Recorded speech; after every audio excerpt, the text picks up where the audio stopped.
How to improve your life and do it without burning yourself out. Welcome, my friends, to the Renewed Mind podcast, where we talk about real life and real growth and real change. And my friends, if you want to improve your home, your work, and yourself, then I'm here to tell you you're in the right place. So let's renew our minds and let's move forward together. Let me start by asking you something very simple but very vital. Do you ever feel like you're trying to improve your life, but you're just exhausted while doing it?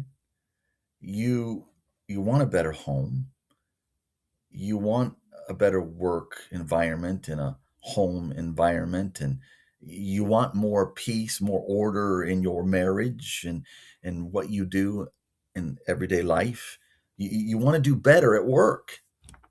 You want to grow financially all at the same time.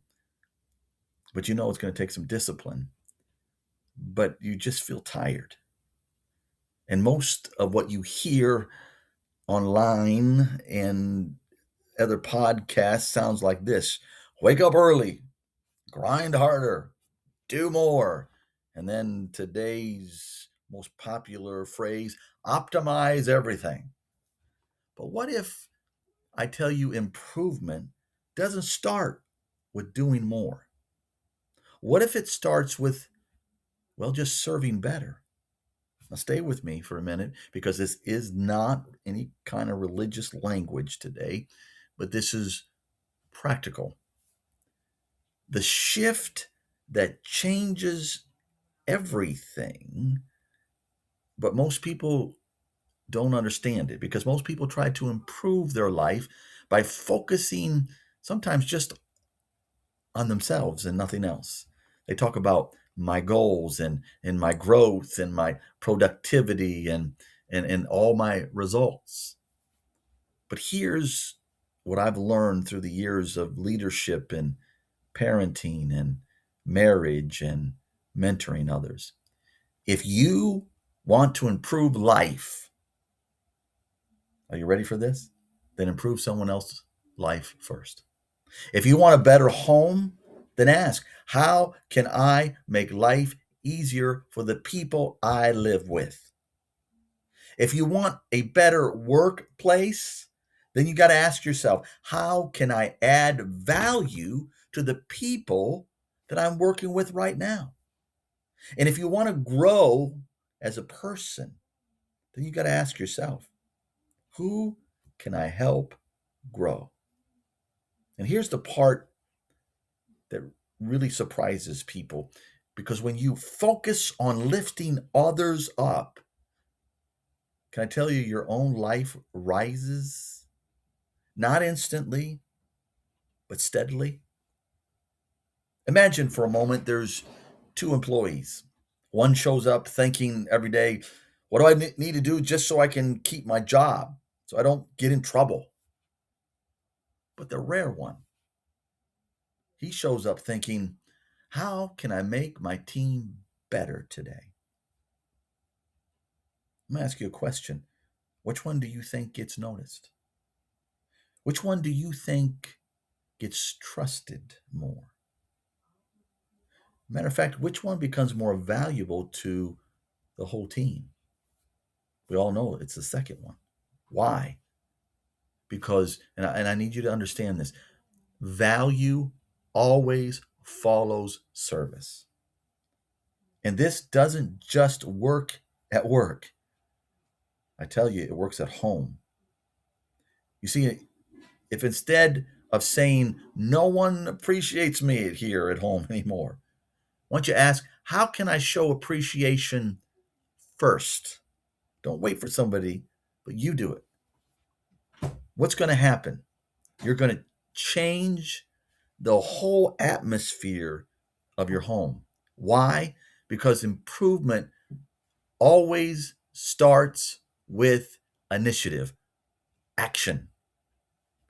Why does this sometimes feel hard? And here's the honest part: service or serving kind of feels risky at times. Because what if no one notices? What if no one reciprocates? And what if you give and, well, no one gives back? But here's what I've learned: serving is not weakness, it's strength. And it doesn't need applause. It doesn't need a pat on the back. And when you live this way constantly, day in and day out, something shifts inside of you. You stop measuring your day by what you received, and you start measuring it by what you gave. That brings a whole different kind of satisfaction, a joy. Let me give you an example. There's two neighbors. One is constantly complaining that his street isn't friendly enough, and everybody seems just to be all about themselves. The other started baking bread, making cookies, walking over to the different houses, giving the bread and the cookies away. One waited, you see, for the neighborhood to improve and griped about it. The other improved the neighborhood by his actions. Because 6 months later, guess which one felt more connected to his neighbors?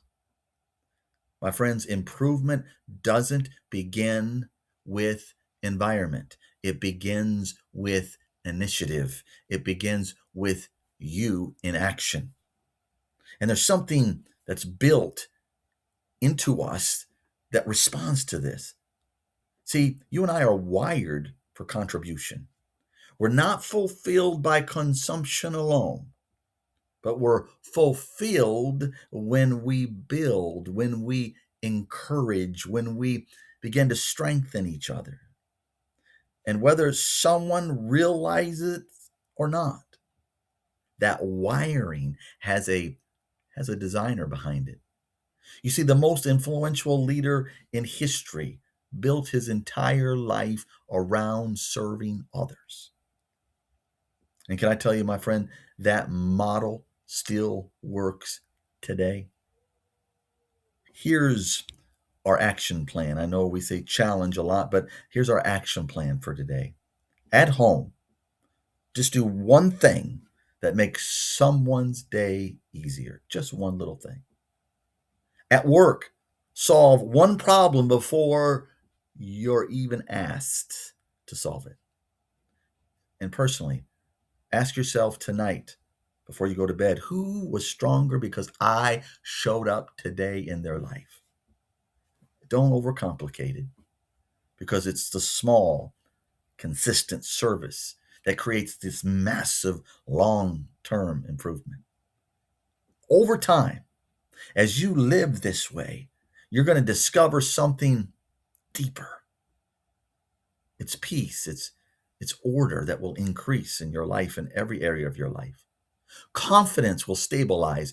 Influence will grow all around you, because you're aligning with how life was meant to function. And when you align with a design, life begins to multiply.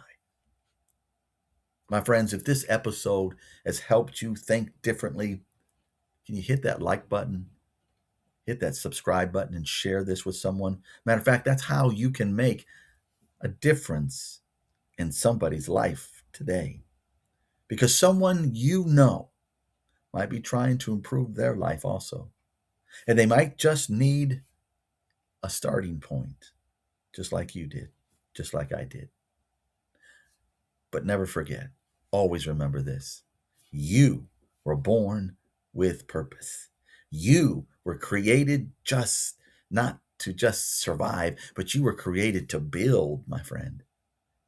And improvement begins the moment you decide to serve.